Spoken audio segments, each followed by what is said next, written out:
Hello friends, welcome to the news script. Friends, आज हम जिस टॉपिक पर बात करने वाले हैं वह है ओपेक प्लस कंट्रीज़ द्वारा क्रूड ऑयल के प्रोडक्शन में कटौती। फ्रेंड्स, दुनिया भर में कच्चे पेट्रोलियम के उत्पादन में 90% हिस्सेदारी रखने वाले देशों के समूह ओपेक प्लस ने कच्चे तेल के उत्पादन में 20 लाख बैरल प्रतिदिन के हिसाब से कटौती करने का निर्णय लिया है। बुधवार को वियना में ओपेक प्लस समूह की एक मीटिंग में इस निर्णय पर मुहर लगाई गई। ओपेक प्लस देश नवंबर 2022 से कच्चे तेल के अपने उत्पादन में यह कटौती करना आरंभ करेंगे। तेल उत्पादक देशों द्वारा उत्पादन में कटौती की खबर सामने आते ही गुरुवार को दुनिया भर के बाजारों में कच्चे तेल की कीमतों में उछाल देखी गई और इसका मूल्य पिछले 3 सप्ताह के उच्चतम स्तर पर पहुंच गया। फ्रेंड्स, ओपेक, जिसका पूरा नाम organisation of petroleum exporting countries है, यह पेट्रोलियम उत्पादक 13 देशों का संगठन है जिसमें सऊदी अरब, Algeria, Kuwait, Iraq, Iran, UAE जैसे देश शामिल हैं। और वो गैर ओपेक देश जो कच्चे तेल का निर्यात करते हैं उन्हें ओपेक प्लस देश कहा जाता है। इसमें रूस, अजरबैजान, बहरीन, मैक्सिको जैसे 10 देश शामिल हैं। ओपेक के मुख्य सदस्य सऊदी अरब ने कहा कि उत्पादन में यह कटौती कुल वैश्विक सप्लाई के 2% के बराबर की जाएगी। ओपेक प्लस देशों ने कहा कि पश्चिमी देशों में बढ़ती ब्याज दरों और वैश्विक अर्थव्यवस्था में आ रही सुस्ती को देखते हुए उत्पादन में कमी करने का निर्णय लिया गया है। यदि कच्चे तेल की कीमतों में इस वर्ष के उतार चढ़ाव पर एक नज़र डालें तो फरवरी में रूस यूक्रेन संघर्ष के आरंभ होते ही दुनिया भर में कच्चे तेल की कीमतें आसमान छूने लगी और एक समय में यह कीमतें $120 प्रति बैरल के पार भी निकल गई थी। रूस कच्चे तेल का एक बड़ा निर्यातक देश है, लेकिन यूक्रेन पर हमला करने के कारण रूस पर पश्चिमी देशों द्वारा लगाए गए सैंक्शंस ने अंतर्राष्ट्रीय तेल बाजार में एक बड़ा अंतराल पैदा किया, जिससे अधिक मांग एवं कम आपूर्ति के चलते कीमतें बढ़ती गई। लेकिन बाद में ओपेक देशों ने धीरे धीरे उत्पादन में वृद्धि जारी रखी और कच्चे तेल की कीमतें सितंबर महीने में एक समय पर $90 प्रति बैरल तक नीचे आ गिरी।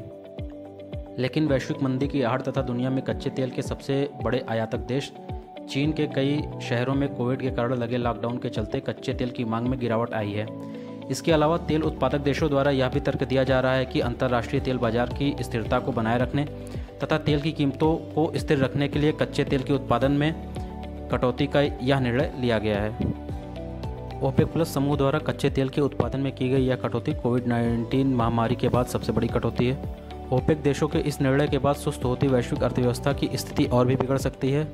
उत्पादन में कटौती से बढ़ी हुई तेल की कीमतें अर्थव्यवस्था में महंगाई एवं बेरोजगारी में और भी इजाफा कर सकती हैं, जिससे अर्थव्यवस्था में सुधार पर नकारात्मक असर पड़ेगा। इसके अलावा तेल निर्यातक देशों का यह निर्णय भारत जैसे बड़े आयातक देशों को और भी नकारात्मक रूप से प्रभावित करेगा। भारत अपने कच्चे तेल की कुल खपत का 86% आयात करता है। बढ़ी हुई तेल की कीमतें भारत के इंपोर्ट बिल में वृद्धि कर सकती हैं, जिसके चलते भारत का चालू खाता घाटा एवं राजकोषीय घाटा बढ़ सकता है। इसके अलावा घरेलू अर्थव्यवस्था में खुदरा मूल्य दरें बढ़ने से आम नागरिकों को महंगाई का सामना करना पड़ेगा। बताते चलें कि हाल ही में भारतीय विदेश मंत्री एस जयशंकर ने अपने अमेरिकी दौरे में कच्चे तेल की बढ़ती कीमतों के प्रति अपनी चिंताएं व्यक्त की थी। ओपेक देशों के इस निर्णय की अमेरिका ने कड़ी आलोचना की। व्हाइट हाउस की प्रवक्ता कैरीन जीन पियरे ने कहा कि क्रूड ऑयल उत्पादन में कटौती का फैसला ओपेक प्लस देशों के रूस के साथ गठजोड़ का परिणाम है। व्हाइट हाउस ने कहा कि वह ऊर्जा कीमतों पर ओपेक प्लस कार्टेल के नियंत्रण को कम करने के लिए अतिरिक्त विकल्पों पर कांग्रेस के साथ चर्चा करेगा। इतना ही नहीं, यदि 2 महीने पीछे देखें तो जुलाई 2022 में अमेरिकी राष्ट्रपति जो बाइडेन ने सऊदी अरब का दौरा किया था। बाइडेन के इस दौरे का मुख्य उद्देश्य सऊदी अरब को कच्चे तेल के उत्पादन को बढ़ाने के लिए तैयार करना था, लेकिन ऐसा नहीं हुआ। इसके अलावा अमेरिका ने NOPEC bill, no oil producing and exporting cartel bill भी पारित करने की कोशिश की थी। हालांकि यह बिल अभी कानूनी रूप नहीं धारण कर पाया है।